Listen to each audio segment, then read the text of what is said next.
Life can change in an instant. One moment you believe you've built the perfect family, and the next you discover everything was a lie. Today's story is about Claire Dawson, a woman whose world was torn apart during her pregnancy when she uncovered a betrayal so deep it nearly destroyed her. But what happened next will leave you speechless. Stay tuned till the very end. You don't want to miss the shocking twist.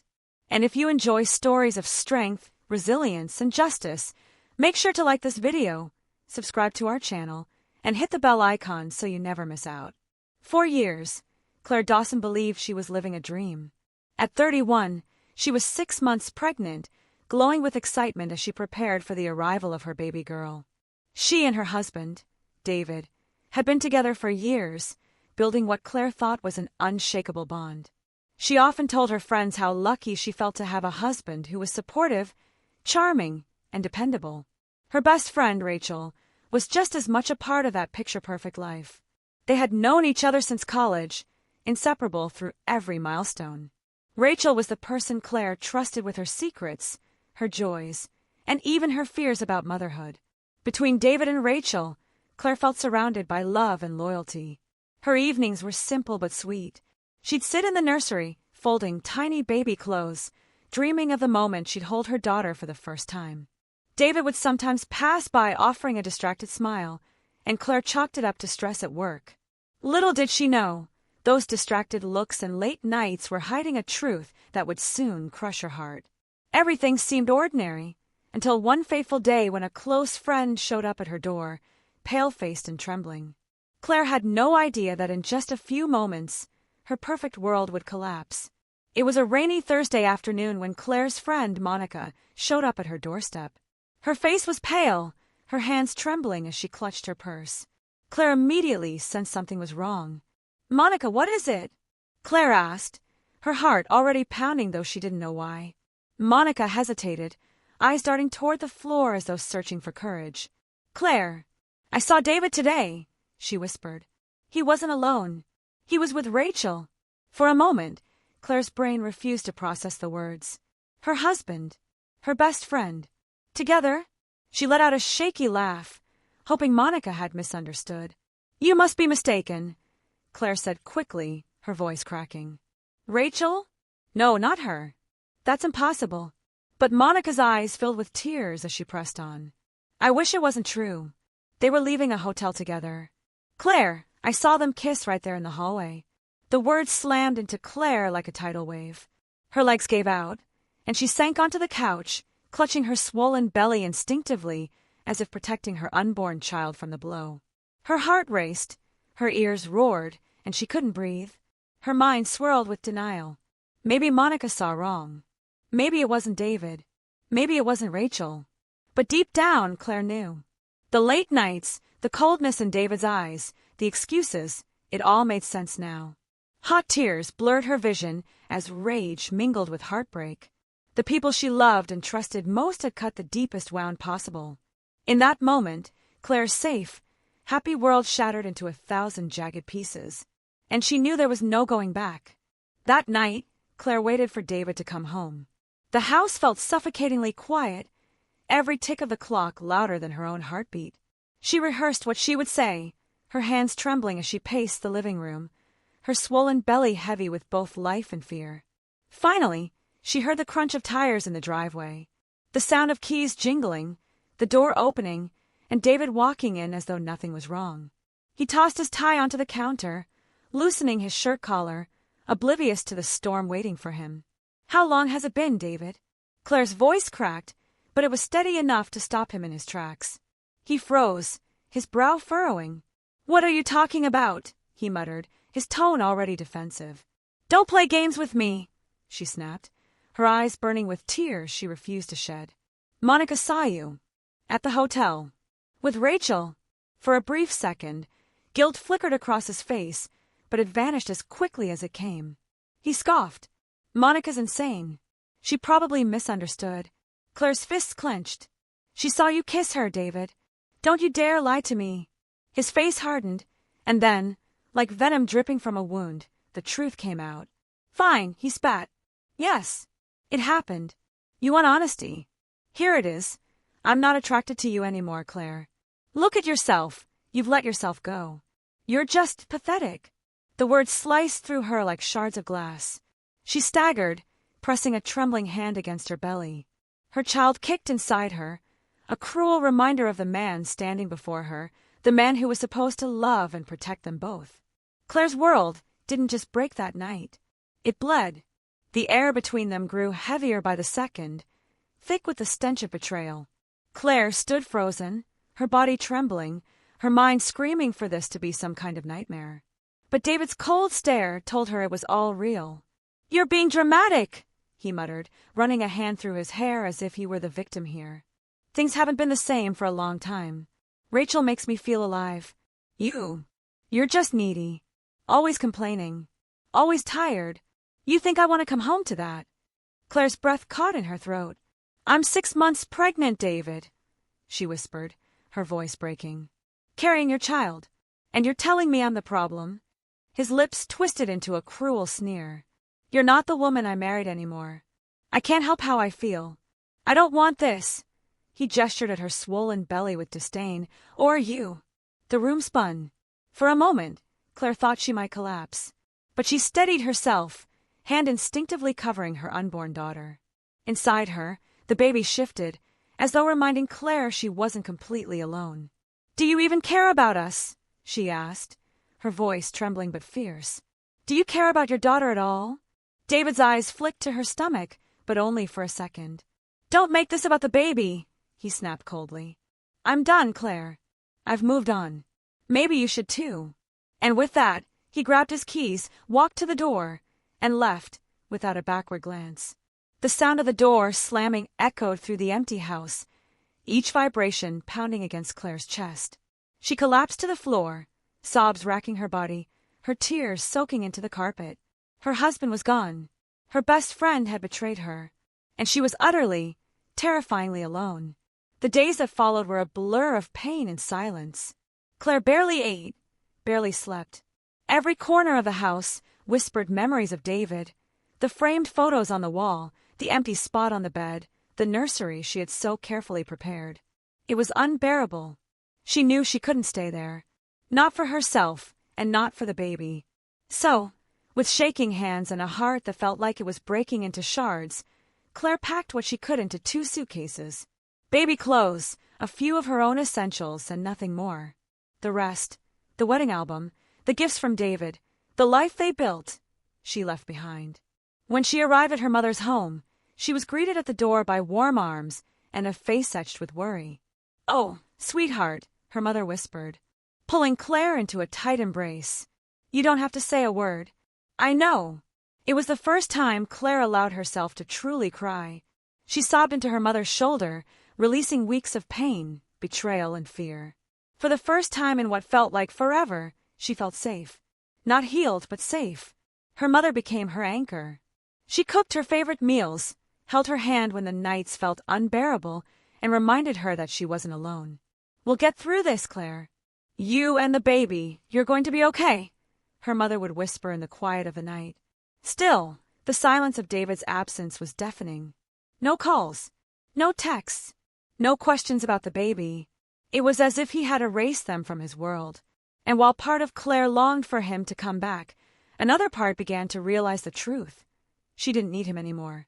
For her daughter's sake, she would have to learn how to live without him.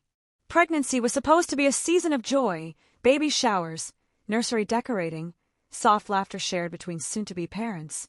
But for Claire, it became a test of survival. Her body ached constantly. Swollen feet, a sore back, sleepless nights. Every kick from her baby was both a comfort and a reminder of the father who wanted nothing to do with them. She often lay awake at night, tears streaming down her cheeks as she whispered promises to her unborn daughter. "I'll protect you. I'll love you enough for both of us." Her mother was a pillar of strength, but the loneliness still seeped through the cracks.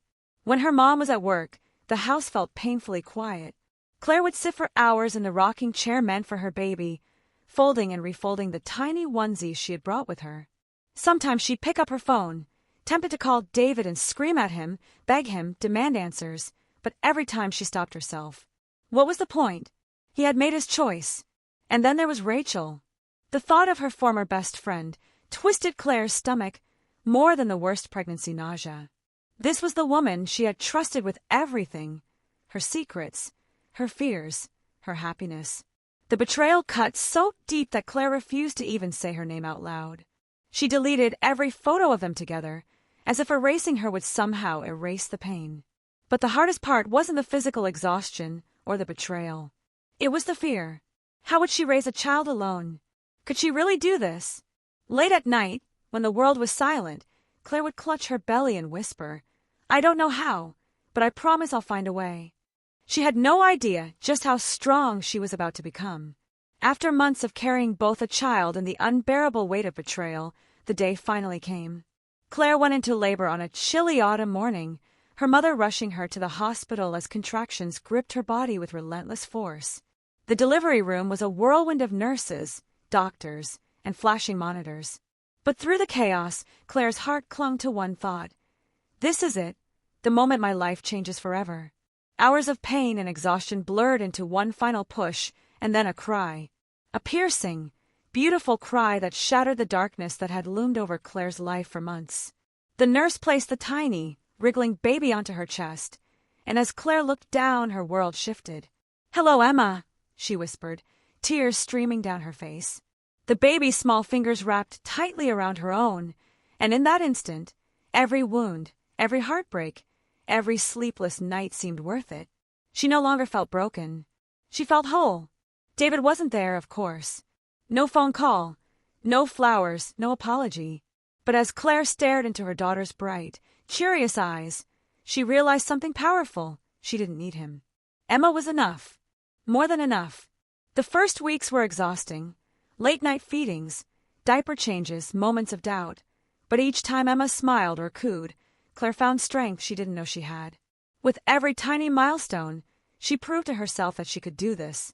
Alone, yes, but stronger than she had ever been before. The pain of betrayal hadn't vanished, but Emma had transformed it into fuel. The love she felt for her daughter was fierce, unbreakable, and all-consuming. For the first time in months, Claire dared to believe in a future that wasn't filled with despair, but with hope. And then, just as her new life was beginning, shadows from the past returned. Several weeks after Emma's birth, life finally began to feel manageable. Claire had slipped into a rhythm of midnight feedings, diaper changes, and sweet morning smiles. For the first time in months, she dared to step outside of survival mode and simply live. One afternoon, her mother offered to watch Emma so Claire could take a short trip to the mall. It was supposed to be a simple break, a chance to breathe, to remind herself she was still more than just the wreckage of David's betrayal. She was browsing through baby clothes when she heard it. A voice. Shaky. Familiar. Claire. Her heart dropped into her stomach. She turned and froze. There stood Rachel. But not the radiant, confident woman Claire remembered.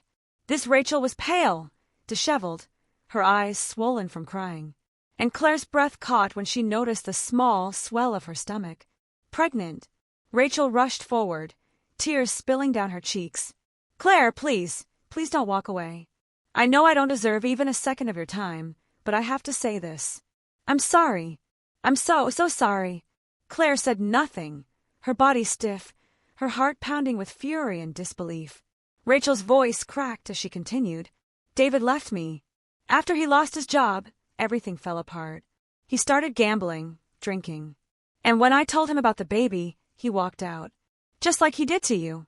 The words hung in the air like poison and justice all at once. Claire's chest tightened, an unexpected cocktail of pity, anger, and grim satisfaction swirling inside her. Rachel broke down in the middle of the mall, begging for forgiveness. But Claire didn't flinch. She looked her former best friend dead in the eyes, then turned on her heel and walked away without a word. Rachel's sobs echoed behind her, but Claire felt nothing. Not anymore. That same evening, as if fate wanted to test her strength even further, Claire returned home to find a figure slouched on the front steps. At first, her heart seized in fear. But as she drew closer, her breath caught. It was David. Only this wasn't the polished, confident man she once loved. His clothes were wrinkled, his hair unkempt, his skin sallow. The sharp smell of alcohol clung to him like a second skin. He looked like a man who had been chewed up by life and spat out. "Claire," he slurred, stumbling to his feet. His eyes were bloodshot, desperate. I needed to see you. I love you. I love Emma. Please let me come back." Claire's stomach churned. Anger surged hot through her veins, but beneath it, a cold, biting clarity settled in. "You love us," she spat. "Where was that love when I was in the hospital, giving birth alone? Where was it when your daughter took her first breath and you weren't there?" David's shoulders slumped, tears streaking down his face. I know I messed up. I lost everything. My job, my money, Rachel. You. Emma, please, I can change. I'll be better. Just give me another chance." For a moment, Claire studied him, the man who once held her heart, now a hollow shell of regret.